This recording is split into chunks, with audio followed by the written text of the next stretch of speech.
भज गोरख शरणं गच्छामि। भज गोरख शरणं गच्छामि। प्यारे मित्रों प्रणाम। ओम श्री गुरुवे नमः। आज हम गोरख गीता के पद संख्या 109 से 112 लेने जा रहे हैं। भज गोरख शरणम गच्छामि। आज के पहले पद में गुरुदेव लिखते हैं, भिक्षा योगी की काम धेनु, संसार लहलहाती खेती। भिक्षा को समझो गुरु प्रसाद, फिर भोग लगा चाहो जेती। देता प्रसाद है खूब तृप्ति, योगी पा जाता सहज मुक्ति। अथ मुक्ति शरणम गच्छामि, भज गोरख शरणम गच्छामि। हम कई बार चर्चा कर चुके हैं कि गुरु गोरखनाथ जी 3 मुख्य बातों पर जोर देते हैं। पहला है तन और मन को संयमित रखना, संयम सीखना। दूसरा है कुंडलिनी ऊर्जा पर काम करते कि तन और मन जब संयमित होंगे तब हमारी ऊर्जा ऊर्ध्वगामी होगी, और जब ऊर्जा ऊर्ध्वगामी हो जाती है तब ध्यान का, समाधि का, सुमरन का आनंद आता है। तो इसके लिए गुरुदेव कहते हैं भिक्षा योगी की कामधेनु, कि योगी के लक्षण बता रहे हैं कि योगी संसार में कैसे जीता है, योगी को कैसे जीना चाहिए। भिक्षा योगी की कामधेनु, कि जो योगी है वो भिक्षा मांगता है, तो भिक्षा मांगता है उसके लिए तो वही कामधेनु है।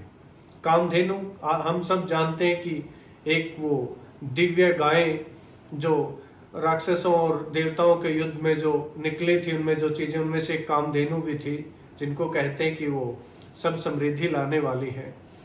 तो उसकी बात करें कि उसके लिए तो वही कामधेनु है जो भिक्षा मिल जाती है योगी को, और भिक्षा जो योगी लेता है उसके बदले संसार को कुछ देता भी है।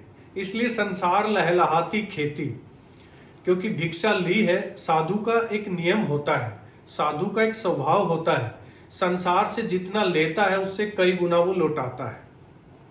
इसलिए संसार उसके लिए लहलहाती खेती है, उसकी रक्षा करता है, उसको संभालता है, वहां से फसल तैयार करता है, लोगों को दुखों से बाहर निकालता है, इसलिए वापिस लौटाता है। भिक्षा मांगी है तो उसका अर्थ ये नहीं कि वो हमसे केवल रोटी मांग रहे हैं, खाना मांग रहे हैं, नहीं।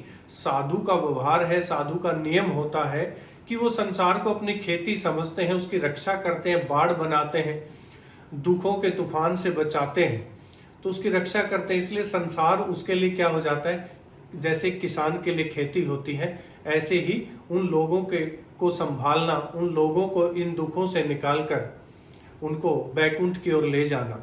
भिक्षा को समझो गुरु प्रसाद, फिर भोग लगा चाहो जेती। और जो योगी होता है वो भिक्षा को ऐसे ग्रहण करता है जैसे उसके गुरु ने उसको प्रसाद दिया हो, गुरु ने प्रसाद दिया हो, ऐसे ग्रहण करते थे। फिर भोग लगा चाहो जेती, फिर उसको चाहे वो भोग लगाए या उसको कहीं डाल दे, लेकिन वो समझता है कि ये गुरु का प्रसाद है। इसलिए वो कभी इच्छा नहीं करता कि मुझे ये मिलना चाहिए, वो मिलना चाहिए। जो भी मिल जाता है उसको बस ग्रहण करता है कि ये मेरे गुरु के आशीर्वाद से मुझे मिला है।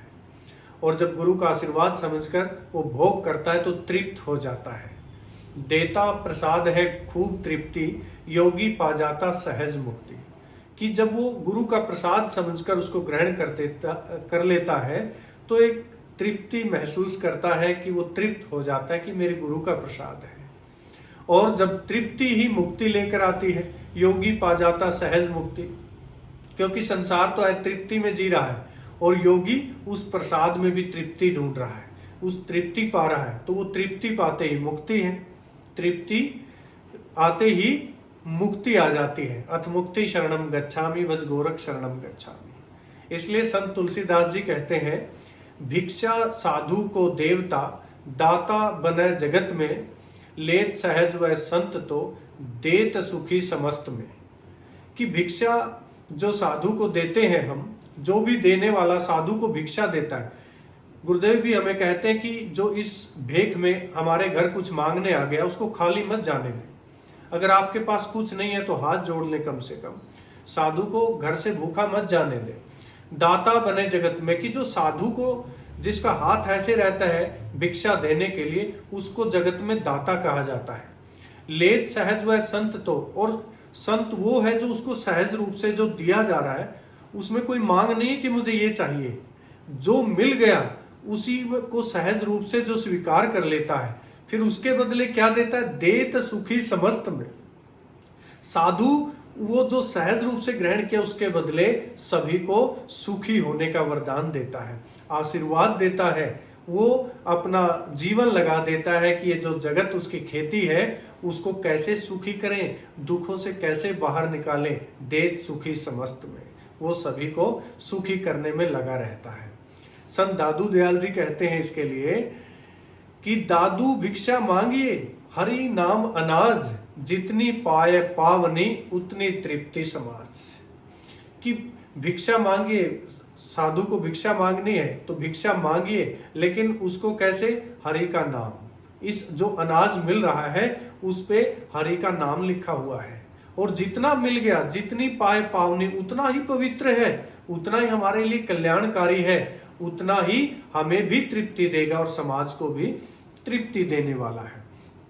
संत नामदेव जी इसके लिए कहते हैं, नाम देव का धन हरि गुण, भोजन हरि का नाम, भिक्षा मांग संतोष से पाए सहज विश्राम। इतनी प्यारी बात कह रहे हैं कि नामदेव का धन हरि गुण, असली धन तो संतों का हरि का गुण होता है, और वो भोजन को भी हरि के नाम पर ही ग्रहण करते हैं। उनका असली गुण क्या है संतों का, योगियों का, वो होता है हरि, और भोजन को भी वो हरि का नाम लेकर ही ग्रहण करते हैं, इसलिए वो भी धन बन जाता है। भिक्षा मांग संतोष से, कि संतोष से जो भी आपको मिल गया, पाए सहज विश्राम, उसी को सहजता से ग्रहण करें और विश्राम में जो यानी साधना करें। विश्राम का अर्थ यहाँ पर है उसी को ग्रहण करके अपनी साधना में लीन रहें। गुरुदेव कहते हैं ना कि भाई जब तक ये करके हम सहज रूप से नहीं पाएंगे, तृप्ति नहीं पाएंगे, तो मुक्ति नहीं हो। अगर हमारा उद्देश्य ही यहाँ क्या है, मुक्ति है, कि हम यहाँ तृप्त हो जाएं, संसार में आए हैं, क्योंकि अतृप्ति भरा जीवन जिया है जन्मों जन्मों से, कोई तो जन्म हो जो तृप्ति से भरा हो। गुरुदेव कहते हैं, नाद बिना साधना नहीं, उत्सव बिना न भक्ति, ज्ञान बिना आनंद नहीं, तृप्ति बिना न मुक्ति। क्योंकि तृप्ति के बिना मुक्ति नहीं, और नाद के बिना साधना शुरू नहीं होती, और उत्सव के बिना भक्ति नहीं होती, ज्ञान के बिना आनंद नहीं, कि जब तक हम जानेंगे नहीं मैं आत्मा हूं, वही आनंद है, तो आनंद आएगा कहां से, और जब तक तृप्ति नहीं आएगी तब तक मुक्ति नहीं आ सकती। इसके लिए संत दादू दयाल जी अन्यत्र कहते हैं, दादू दिन दिन तृप्ति बढ़े, साध संगति पाए, मुक्ति सहज मिलाए रे, दास दादू गुण गाए। कि दादू कह रहे हैं, हर दिन मेरी तृप्ति बढ़ती ही जा रही है, कि हर दिन जैसे ही मैं ग्रहण कर रहा हूं, मैं गुरु के कहे अनुसार चल रहा हूं, प्रसाद समझकर ग्रहण कर रहा हूं, गुरु का प्रसाद है, और साधु की संगति कर रहा हूं, तो मेरे भीतर सहजता आ रही है, मुक्ति सहज मिलाए रे, और सहजता आते ही मेरे भीतर मुक्ति उतर रही है। दास दादू गुण गाए, और इस मुक्ति के ही गुण गा रहे हैं, इस सहजता के ही गुण दादू गा रहे हैं। इसलिए मुक्ति शरणम गच्छामि के लिए महागीता में गुरुदेव कहते हैं, जिस समय जिस जगह जैसा संयोग है, मस्त रहना ही परम योग है। नींद हो स्वप्न हो या की हो जागरण, योगी साक्षी हुआ मस्त रहता मगन, बोध ही जिंदगी का प्रयोजन, अहो ज्ञान की मुक्ति की महागीता सुनो। महागीता में गुरुदेव कह रहे हैं, जिस समय जिस जगह जैसा संयोग है। साधु के लक्षण क्या है, वर्तमान परिस्थिति जैसी भी है, परमात्मा को मंगल में जानते हुए वो आनंद ले रहे हैं। मस्त रहना ही परम योग है। कैसी भी परिस्थिति है, सूफी बाबा का अक्सर समर्थ गुरु जिक्र करते हैं हमारे सामने कि वो कैसे परम योग में, कैसे मस्ती में रहते थे, जैसी भी परिस्थिति हुई। ऐसे ही हम समर्थ गुरु को देखते हैं कि जैसा भी है, जहां भी है, वही चेहरे पर वही मुस्कान है, सदा आनंद में है, सदा मुस्कुराहट में है। तो ये परम योग मस्ती का साधुओं के भीतर बना रहना चाहिए। नींद हो स्वप्न हो या हो कि जागरण, या तो आप साधु का नींद में भी वही है, स्वप्न में या जागरण में योगी कैसे रहता है? साक्षी रहता है। कैसी भी स्थिति हो, योगी का लक्षण है कि वो साक्षी में रहता है, और जो साक्षी में रहता है वही मस्त मगन रह सकता है। बोध ही जिंदगी का प्रयोजन अहो। इस जिंदगी का प्रयोजन क्या है? वो है मस्ती, बोध, होश, ज्ञान की मुक्ति की महागीता सुनो। यही तो बात अष्टावक्र राजा जनक को समझा रहे हैं। चलते हैं अगले पद की ओर। जैसा कि गुरु गोरखनाथ जी तन पर भी, तन के संयम पर ध्यान देते हैं। वो ऐसा नहीं कि हमने देखा है साधुओं को, बहुत से नाथ साधुओं के की धूनी रमाए हुए, वो स्वास्थ्य का बहुत ख्याल रखते हैं। जैसे समर्थ गुरु हमें प्रज्ञा कार्यक्रम के माध्यम से समझाते हैं कि भाई जब तक आप स्वस्थ नहीं रहोगे, जैसे हमारे स्वास्थ्य प्रज्ञा होती है, स्वर विज्ञान का है कार्यक्रम, हमारा कायाकल्पम है, उनमें गुरुदेव क्या समझा रहे हैं? हमें समझा रहे हैं, बता रहे हैं कि भाई जब तक ये तन स्वस्थ नहीं रहेगा आप साधना कैसे करोगे? जब इस तन में कोई रोग है तो क्या हमें लगता है हम साधना कर पाएंगे? रोग है तो रोग का ही ख्याल रहेगा। तो हमें स्वास्थ्य पहली। वही गुरु गोरखनाथ जी कह रहे हैं, तन पर चर्बी का बोझ न हो, काया सुडोल हो ध्यान रहे, आत्मा जिस तन में रहती है वह स्वस्थ रहे या ख्याल रहे। हो चमक तुम्हारी आंखों में, हो मधु तुम्हारी बातों में, अथ योगम शरणम गच्छामि भज गोरख शरणम गच्छामि। गोरखनाथ जी कह रहे हैं कि भाई अपने स्वास्थ्य का भी ख्याल रखना है, अपने स्वास्थ्य का ख्याल रखना। इस तन को जिसमें आत्मा रहती है इसका पहले इसका ख्याल करो, क्योंकि जब तक ये स्वस्थ है तब तक ही हम अपने भीतर आत्मा के तल पर आनंद ले सकते हैं। जब ये रोग से भर गया तब हमें रोग का ही ख्याल रहेगा, आत्मा का नहीं। इसलिए तन पर ज्यादा चर्बी नहीं हो, क्योंकि डॉक्टर कहते हैं जितनी ज्यादा चर्बी है उतना ही हम बीमारियों को निमंत्रण दे रहे हैं। काया सुडोल मजबूत हो, इसका ख्याल रहे। काया मजबूत होनी चाहिए लेकिन चर्बी नहीं होनी चाहिए। आत्मा जिस तन में रहती है वह स्वस्थ रहे, यह ख्याल रहे। यह होश बना रहना चाहिए कि इस तन के भीतर, इस तन को केवल माया मत समझो। गुरु गोरखनाथ जी कह रहे हैं इसके भीतर ब्रह्म बसता है, इसके भीतर ब्रह्म बसता है। इसका ख्याल रखते हुए इस तन का ख्याल रखो।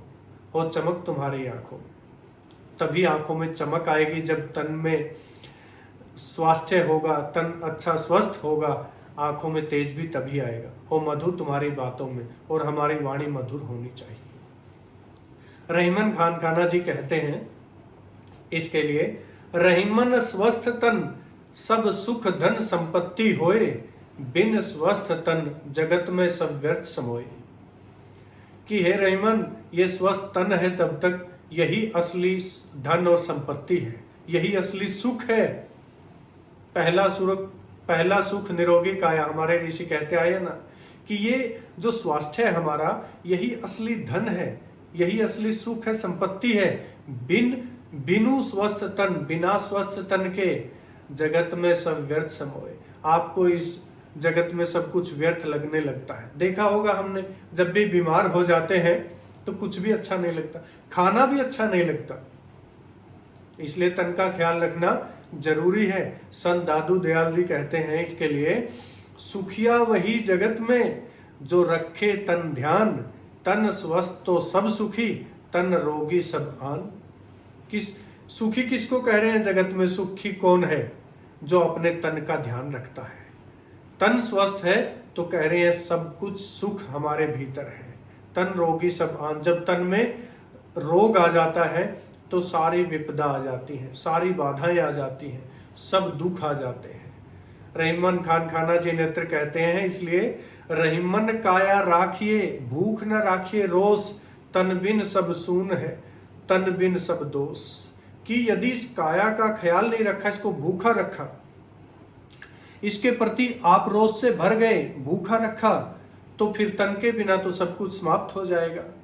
तन के बिना तो सारे दोष, सारे रोग हमारे भीतर उतर आएंगे। इसलिए हमें इस तन का ख्याल रखना चाहिए। और जब तन स्वस्थ है तब हमें अच्छा बोलना भी आना चाहिए, तभी आंखों में तेज आएगा।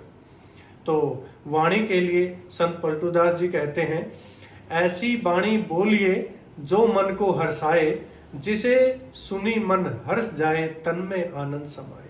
कि ऐसी वाणी हमें बोलनी चाहिए जिससे हमारा मन उल्लास से भर जाए, प्रेम से भर जाए, और जिसको सुनकर सबके मन खुशी से झूम उठे, उमंग आ जाए, तन में आनंद समाए, और ये तन भी आनंदित हो जाए, तन भी आनंदित हो जाए। इसलिए सदा से हमारे ऋषि कहते आए हैं, वाणी रसवती यस्य यस्य सर्वमति क्रिया, लक्ष्मी दानवती यस्य सफलम तस्य जीवितम। कि जिसकी वाणी रस वाली है, जिसकी क्रिया शर्म वाली है, और जो अपने कमाई का 10% परोपकार में लगाता है, उसका जीवन सफल है। पहली बात रखते हैं, पहले मीठी बोली, मधुर वाणी। तभी आंखों में तेज भी आएगा जब हमारी मीठी बोली है, हमारा तन स्वस्थ है, ध्यान करते हैं, साधना करते हैं, तब आएगा। चरपट नाथ जी कहते हैं, नवनाथों में है, चमके लोचन दीप से मधु बहे रस भात, तन मन दोनों तंदुरुस्त, यही सच्ची सौगात। कि हमारे आंखों में चमक होनी चाहिए, लोचन आंखों में दीपक जैसा तेज होना चाहिए, मधु बहे रस बात, और आपकी बातों में मधु बहना चाहिए, शहद जैसी मीठी हमारी बोली होनी चाहिए। जब हम तन और मन दोनों से तंदुरुस्त हो जाते हैं तो यही सच्ची सौगात है, यही सच्ची सौगात है। सिद्धार्थ गीता में गुरुदेव कह रहे हैं कि तभी हम आत्मा के तल पर पहुंचेंगे। इसमें जब अंत में गुरु गोरखनाथ जी कहते हैं, अथ योगम शरणम गच्छामि, कि असली योग कब घटित होगा, कि तन और मन संयमित हो जाएंगे, दोनों स्वस्थ हो जाएंगे, हमारी मीठी बोली हो जाएगी, आंखों में तेज आ जाएगा। तो सिद्धार्थ गीता में गुरुदेव लिखते हैं, जान स्वयं को आत्मा, करिए जग का कर्म, यही साक्षी योग है, यही सनातन धर्म। कि ये जब आपका तन और मन स्वस्थ हो जाए तो योग में कैसे जिएंगे, स्वयं को आत्मा जानकर इस संसार में कर्म करने का मजा लेंगे। जब हम आत्मा को जानते हैं और आत्मा को जानते हुए काम करने का मजा लेते हैं, तो असली सनातन धर्म का योग घटित होता है, साक्षी घटित हो जाता है। चलते हैं अगले पद की ओर।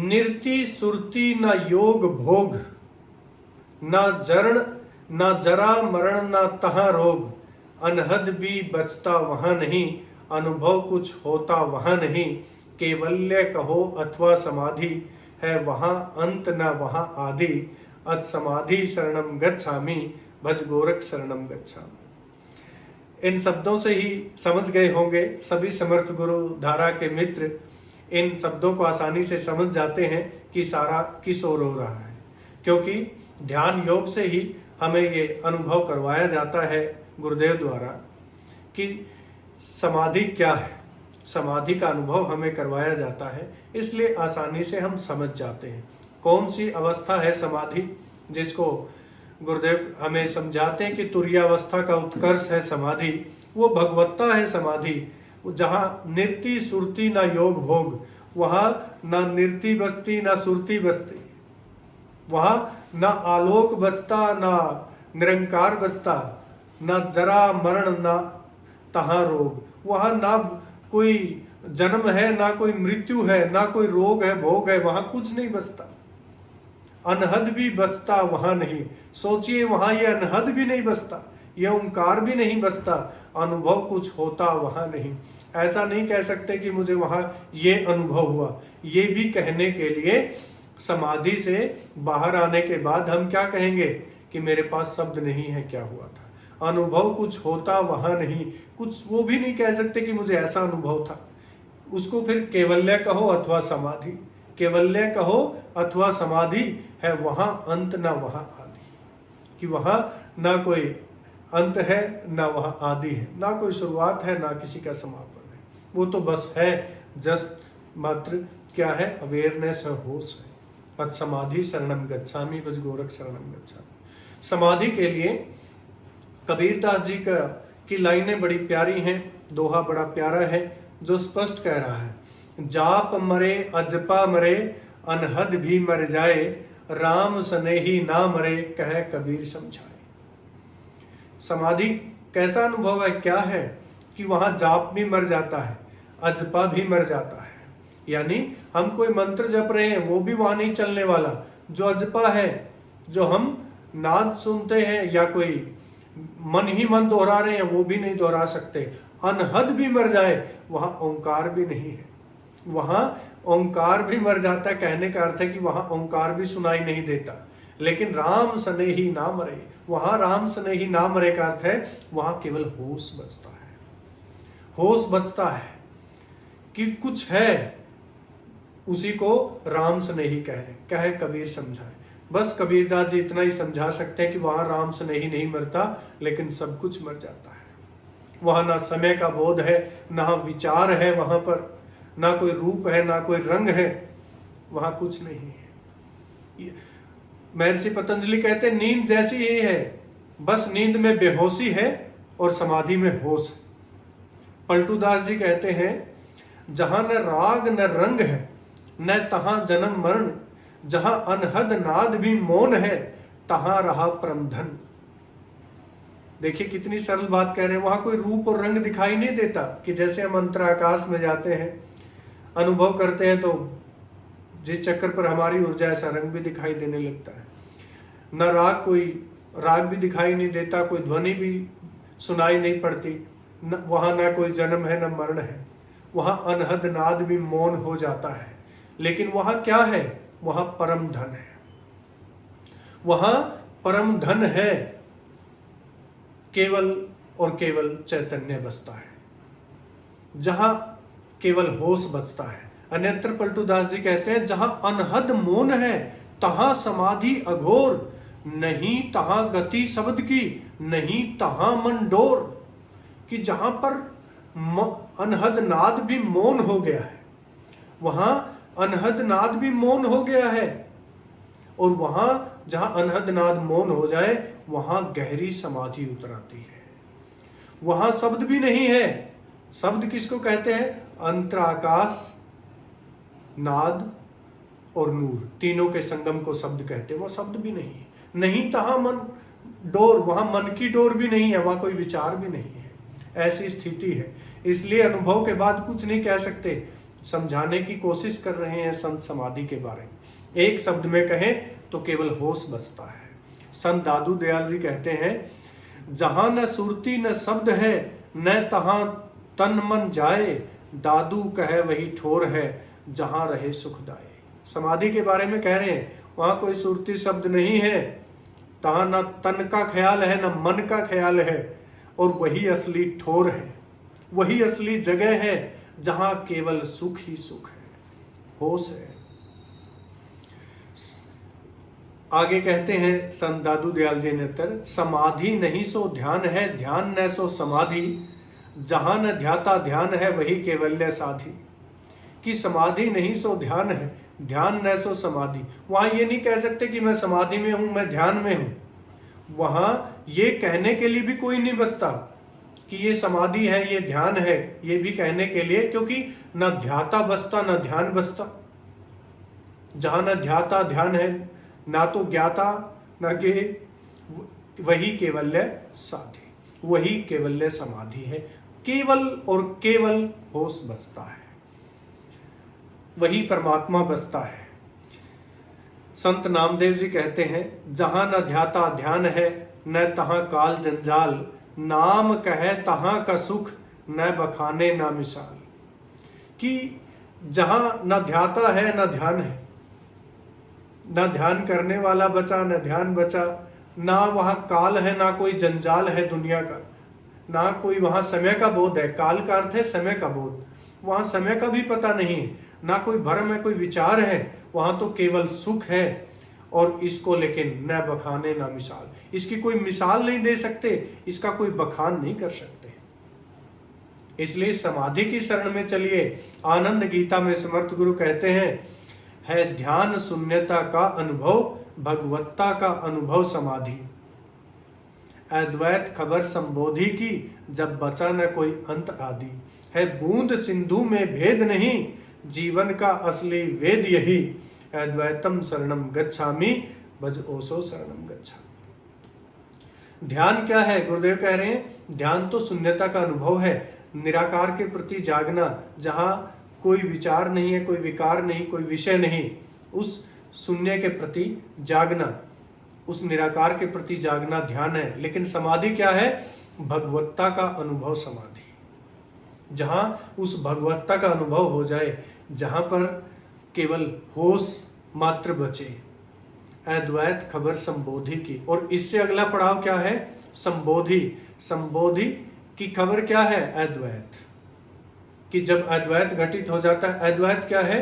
कि ये बूंद सागर का ही हिस्सा है। ये बूंद और सागर अलग नहीं है, ये पत्ता और पेड़ अलग नहीं है, ये धागा और चादर अलग नहीं है। जब इसका बोध हो जाए तो गुरुदेव कहते हैं जीवन का असली वेद यही असली वेद पढ़ना है जीवन का। जब आप इसको जान लेते हैं, द्वैत को जान लेते हैं, क्योंकि वहां ना कोई आदि बचा ना अंत बचा। अद्वैतम शरणम गच्छामि भज ओसो शरणम गच्छामि। इसलिए अद्वैत की शरण में चलिए, जानिए कि मैं भी उसी सागर की बूंद हूं। हमारे भीतर भी उसी परम आकाश का एक आकाश है, भीतर एक अंश है। चलते हैं आज के अंतिम पद की ओर। है उदय नहीं, है अस्त नहीं, है दिवस नहीं, है दिवस नहीं, है नहीं रात, है नहीं काल की पहुंच वहां, है अचर व चर में सर्वव्याप्त, है सूक्ष्म नहीं स्थूल नहीं, है अलख निरंजन ब्रह्म वही, अथ ब्राह्मणम शरणम गच्छामि भज गोरख शरणम गच्छामि। देखिए ब्रह्म के लक्षण बता रहे हैं गुरुदेव। गुरु गोरखनाथ जी कह रहे हैं कि ब्रह्म कैसा है, और जो समाधि में हम अनुभव करते हैं वही तो है असली बात, वही तो बसता है, जहां जिसका कोई उदय नहीं है, कोई अस्त नहीं है। परमात्मा क्या है? इसलिए सनातन धर्म क्यों कहते हैं? जो सदा से है, जो सदा है, बस वो हुक्मी है और उसका हुक्म है, वो सदा से है, उसमें कोई फेर बदल नहीं हो सकता, उसकी कोई शुरुआत नहीं जानता, उसका कोई अंत नहीं जानता, वो असीम है, उसकी कोई सीमा नहीं जानता। है उदय नहीं, है अस्त नहीं, है दिवस नहीं, है नहीं रात, वहां ना दिन है ना रात है नहीं काल की पहुंच, वहां समय का भी बोध नहीं है। ये समाधि में जो अनुभव हो रहा है ब्रह्म का, वही बाहर है। ये बात कह रहे हैं गोरखनाथ जी। है अचर व चर में सर्वव्याप्त, वो तो सभी जगह है, चाहे अचर हो जो स्थायी चीजें हैं जिनमें बदलाव नहीं होता, जो चर हैं जिनमें बदलाव होता है, चाहे कुछ भी है, उन सब में वही है, उन सब में वही ब्रह्म व्याप्त है सूक्ष्म नहीं स्थूल नहीं। उसको ना सूक्ष्म कहा जा सकता ना स्थूल कहा जा सकता। क्या है? वो तो अलख निरंजन है अलख निरंजन ब्रह्म वही। उसका असली लक्षण क्या है? वो अलग है, वो निरंजन है, वो ट्रांसपेरेंट है, वो रंगहीन है। ऐसा है ब्रह्म। ब्रह्म के लक्षण बता रहे हैं गोरखनाथ जी, और गुरुदेव सरल शब्दों में हमें समझा रहे हैं कि ब्रह्म कैसा है? जिसका कोई उदय नहीं, जिसका कोई अस्त नहीं है, जहां न दिन है न रात है। समाधि में यही तो होता है नहीं काल की पहुंच, वहां ना कोई समय का बोध है, और वो सब जगह व्याप्त भी है। वो चर में और अचर में, चर अचर का अर्थ है कि जो स्थायी चीजें हैं अचर हैं, जिनमें कोई बदलाव नहीं होता, चर जिनमें बदलाव होता है। उन सब में सारी चीजें जो सृष्टि में है, सब में ब्रह्म छुपा हुआ है सूक्ष्म नहीं स्थूल नहीं। ना उसको सूक्ष्म कहा जा सकता ना उसको स्थूल कहा जा सकता। उसको क्या कहा जा सकता है? अलख निरंजन। उसको अलख निरंजन वही है ब्रह्म। अथ ब्राह्मणम शरणम गच्छामि, वही असली ब्राह्मण है जो ब्रह्म का लक्षण जानता है, ब्रह्म का अनुभव करता है, वही असली ब्राह्मण है। संत कबीरदास जी कहते हैं, जहां न सूरज चांद है न दिन न रैन, कह कबीर तहां का घर नहीं तहां दुई बहन। कि वहां पर ना तो चांद और सूरज है। हम समाधि में जब जाते हैं देखते हैं भीतर, वहां ना चांद है ना सूरज है, ना दिन का ख्याल है वहां ना रात का ख्याल। ऐसे ही ब्रह्म है कि वही असली घर है जहां ये चीजें नहीं है। नहीं तहां दुई, वहां द्वैत नहीं है, वहां दिन और रात का ये कोई वहां द्वैत नाम की कोई चीज नहीं है कि दो चीजें हैं, वो अद्वैत है। संत दादू दयाल जी कहते हैं, जहां काल न कर सके जहां पवन न जाए, दादू तहां का नाम ले सो अविगत ठोर ठिकाए। कि जहां ना तो समय का कोई बोध है, वहां समय नहीं कुछ भी कहता या पहुंचता, समय कुछ नहीं बिगाड़ सकता। क्योंकि वहाँ हम समय के पार चले जाते हैं। जहाँ पवन न जाए वहाँ सांस भी नहीं पहुँचती, हवा भी नहीं पहुँचती। दादू तहाँ का नाम ले, दादू कह रहे हैं उसी का असली नाम ले जो अविगत ठोर ठिकाए, जो हमारा असली ठिकाना है। जो हमारा असली ठिकाना है वहाँ पर न समय का बोध होता है, न सांसों का बोध होता है। वही समाधि की बात कर रहे हैं, जब समाधि की अवस्था है, वही ब्रह्म की अवस्था है। संत गोरखनाथ जी नेत्र कहते हैं, अलख निरंजन पद लखा न जाई, जन्म न मरण न तहाँ बढ़ाई। कि उस अलख निरंजन के बारे में क्या लिखें, क्या बताएं, उसके बारे में कुछ कहा नहीं जा सकता। जहाँ पर जन्म न मरण न तहाँ बढ़ाई, वहाँ न जन्म की न मरण की कोई कल्पना भी नहीं है, वहाँ ये ख्याल भी नहीं आता। क्योंकि जब हम समाधि में होते हैं वहाँ कोई ख्याल ही नहीं हमारे जन्म और मृत्यु के बारे में। न तहाँ बढ़ाई, न वहाँ कोई मान सम्मान मोह माया की बात है, ये बात भी वहाँ तक नहीं पहुँचती। सिद्धार्थ गीता में गुरुदेव बड़ी प्यारी बात कहते हैं ब्रह्म के बारे में कि गगन ब्रह्म है। इससे स्पष्ट सीधा कुछ नहीं कहा जा सकता। गगन ब्रह्म है, अलख निरंजन प्रभु सच्चिदानंद, वही ईश्वर अल्लाह खुदा राम रहीम गोविंद। इससे स्पष्ट कुछ नहीं कहा जा सकता। इतने सरल शब्दों में गुरुदेव ने ब्रह्म के बारे में बता दिया।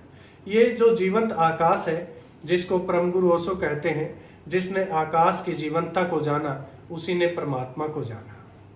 तो गुरुदेव कह रहे हैं ये गगन है जो जीवंत आकाश है, यही तो ब्रह्म है, यही अलख निरंजन है, यही सच्चिदानंद है, यही प्रभु है, यही सच्चिदानंद है, यही ईश्वर है, यही अल्लाह है। इसी को खुदा कहते हैं, इसी को राम कहते हैं, इसी को रहीम कहते हैं, इसी को गोविंद कहते हैं।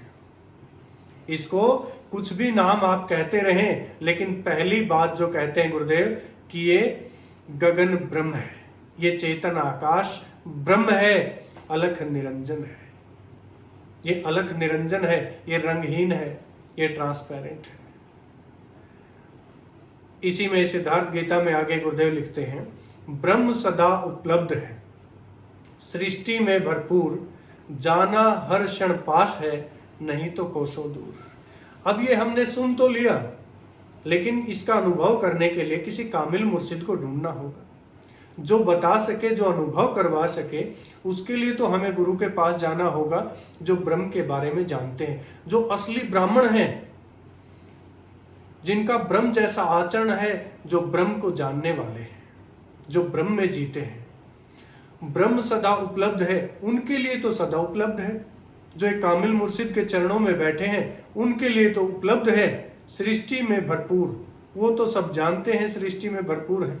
जैसा कि समर्थ गुरुधारा में हम जितने मित्र आते हैं इस बात को आसानी से अनुभव कर पाते हैं। लेकिन समर्थ गुरु से मिलने से पहले क्या किसी मित्र ने कल्पना भी की थी इसी जन्म में हम इस जीवंत आकाश की चैतन्यता को जानेंगे? क्या हम किसी प्रभु की इस माया को समझ पाएंगे? क्या इस जीवंतता को जान पाएंगे कि सृष्टि में कैसे भरपूर है? लेकिन गुरु के पास आने पर हमें ये बड़ी आसान लग रही है। उनसे पूछिए जो 20-20 सालों से आश्रम में सेवा कर रहे हैं, उन लोगों से पूछिए, वो क्या बताते हैं कि ये तो प्रभु की कृपा होगी तभी हमें मिलेगा। और हमें इतनी आसानी से इस ब्रह्म से अवगत करवाया जा रहा है, अनुभव करवाया जा रहा है। और गुरुदेव कह रहे हैं जाना हर क्षण पास है, नहीं तो कोसों दूर। अगर आपको अनुभव हो गया है तो वो हर क्षण पास है। हम होश पूर्वक, हम सदा उसके सुमरिन में रहते हैं, उसको आसपास हमेशा देखते हैं, खुली आंखों से, बंद आंखों से। हमारे लिए तो हर क्षण पास है। और नहीं जाना तो कोसों दूर है। कोसों ही दूर नहीं, जन्मों दूर है। पता नहीं कितने जन्म लगने हैं। परम गुरु ओशो कहते हैं अगर तुम परम किसी पूरे गुरु के पास, समर्थ गुरु के पास चले जाते हो तो आपसे परमात्मा इतनी ही दूर है कि आप अपने बिस्तर पर सोए हो, करवट बदलनी है। और नहीं तो पूरी रात जैसे सोने में बिता दी, ऐसे ही सोकर बिता दोगे ये जन्म। आप करवट नहीं ले पाओगे। आप इस ब्रह्म को जान नहीं पाओगे। इसलिए पूरे गुरु के पास जाना जरूरी है। जब तक नहीं ढूंढेंगे तब तक हम इस जन्म को ऐसे ही गवाते रहेंगे। अथ ब्राह्मणम शरणम गच्छामि भज गोरख शरणम गच्छामि। यहाँ ब्राह्मणम का अर्थ है कि ब्रह्म को जानने वाले संत की शरण में चलिए, तब ये जीवन सार्थक होगा।